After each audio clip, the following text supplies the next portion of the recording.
Gabriel. Launches touchdown. Nick Anderson. Still looking. Firing. Near corner. It's caught. The 2023-24 college football season to the naked eye was just a regular college football season. But if you watch college football this season, you would know it was lots of controversy, it was lots of upsets, and it was lots of almost upsets, and it was, lots of blowouts as it always is.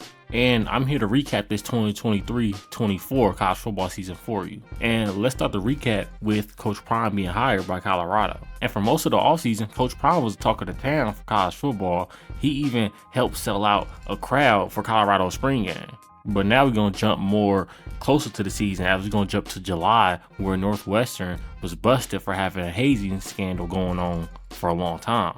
This led to Northwestern firing Pat Fitzgerald and them hiring interim head coach David Braun. And after the dust settled with all the Northwestern stuff, we're going to jump to week 0, where week 0 really wasn't nothing to watch. You had San Jose State versus USC, which was only entertaining because, USC defense was still fraudulent. And in week 1, you didn't really have any upsets, but you had some close games. But no game mattered more than Colorado versus TCU, as this was Coach Prime's debut at Colorado. And this game was amazing, as you had Shedeur throw for 510 yards and 4 touchdowns, and you had 4 Colorado receivers going over 100 yards. To add on, you also had this being the most watched game during week 1, as everybody's eyes was just glued on Coach Prime. In other news though, this week you had Tez Walker being ruled ineligible by the NCAA, which caused controversy. And then you had Michigan or JJ McCarthy showing up to the Michigan game with a free hardball jersey. And week 2 of college football was even better, as you had Alabama versus Texas, a top 10 matchup. Then you had Colorado versus Nebraska. You got the haters of Coach Prime. Then you got the people that love Coach Prime.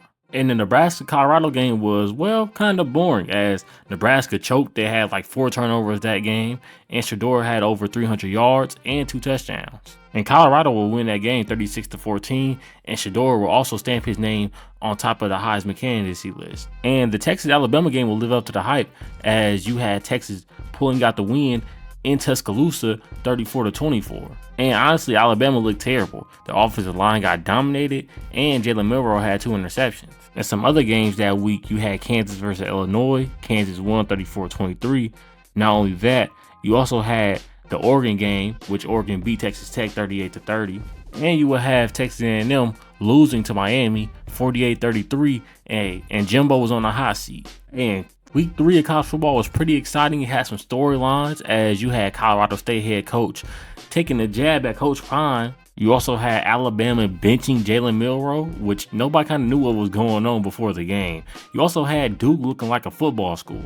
But the Alabama-South Florida game was honestly crazy, as Alabama offense struggled, the offensive line struggled, and they only won 17-3, and it was really 3-3 for most of that game. And some other games that afternoon included Florida State versus Boston College, which Florida State squeaked by 2, 31-29. You also had Missouri winning on a game-winning field goal, beating Kansas State by 3. And you had Florida laying a smackdown on Tennessee in the Swamp. But the most important game of that week was none other than Colorado versus Colorado State, which was an instant classic. You had Colorado winning 43-35 in double overtime, but the most controversial thing from that game was a late hit on Travis Hunter that put him out for weeks. And week 4 of college football had a great slate of games, as you had Ole Miss versus Alabama, Oregon State versus Washington State, Oregon versus Colorado, which was a headliner, and for the primetime game, you had Ohio State versus Notre Dame. And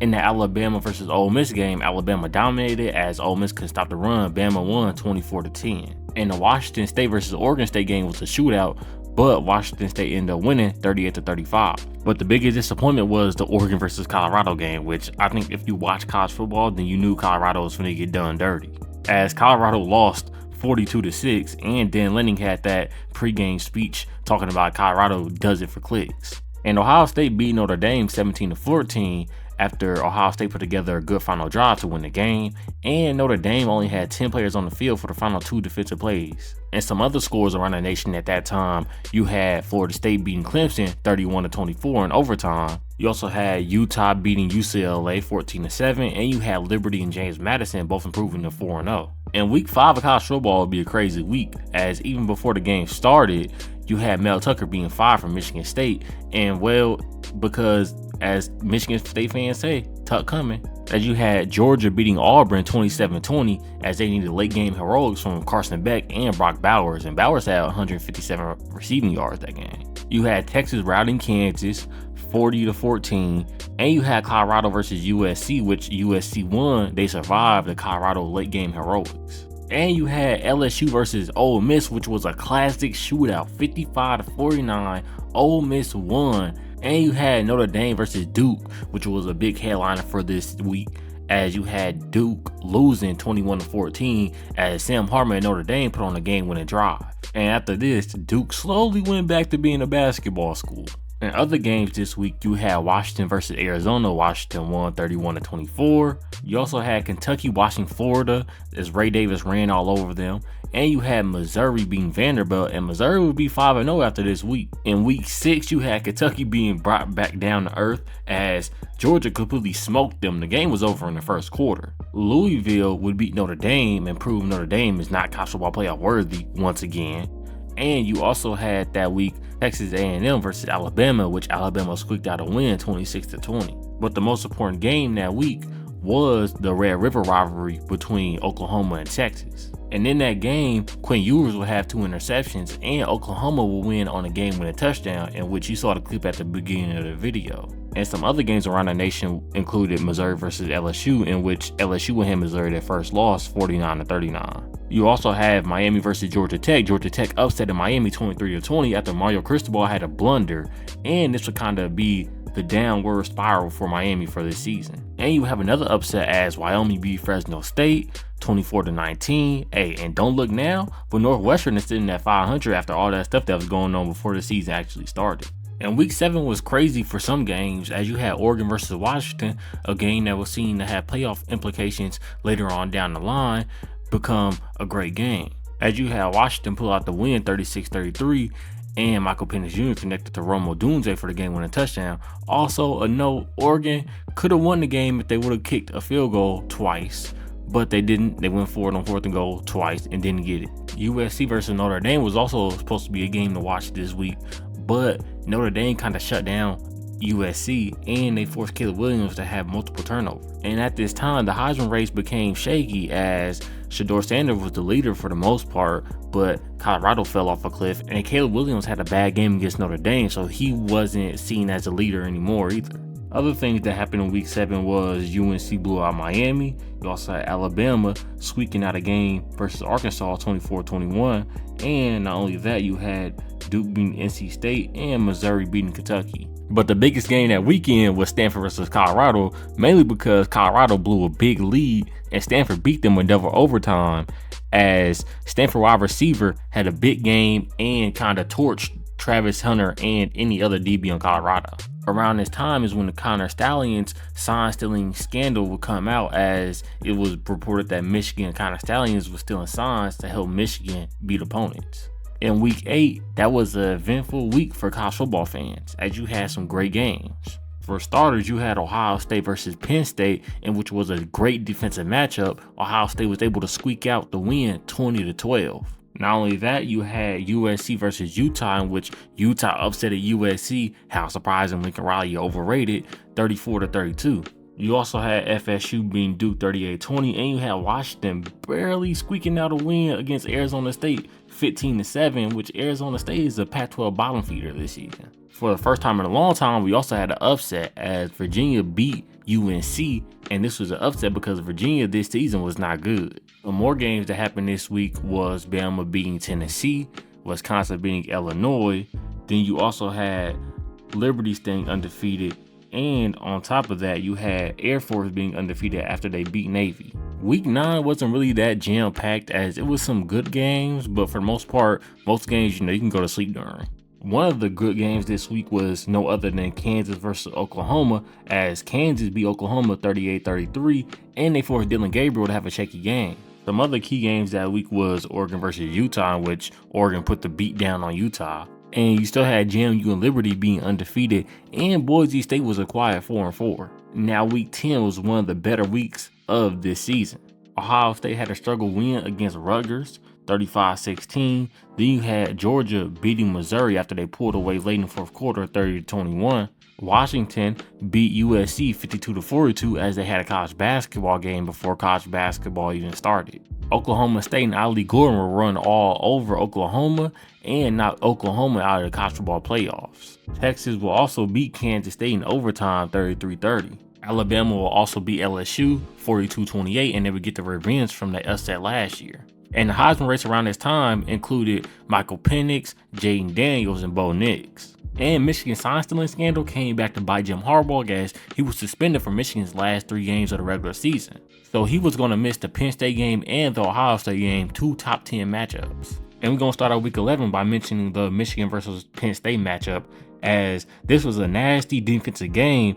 Drew Aller was the passing leader this game with only 70 yards. And that was the game where Sharon Moore, after the game, would have a famous post-game interview where he started crying. And at this time, it was truly Michigan against everybody, or that's what they said. Some other key games would include UGA versus Ole Miss, where UGA won 52-17. You also had FSU squeaking out a win against Miami behind Jordan Travis' 265 passing yards. And you also had Washington beating Utah 35-28. You also had Missouri whooping on Tennessee 36-7, and you had Kentucky also getting whooped by Alabama this time. Week 11 also had 4 overtime games, as you had Southern Miss versus Louisiana.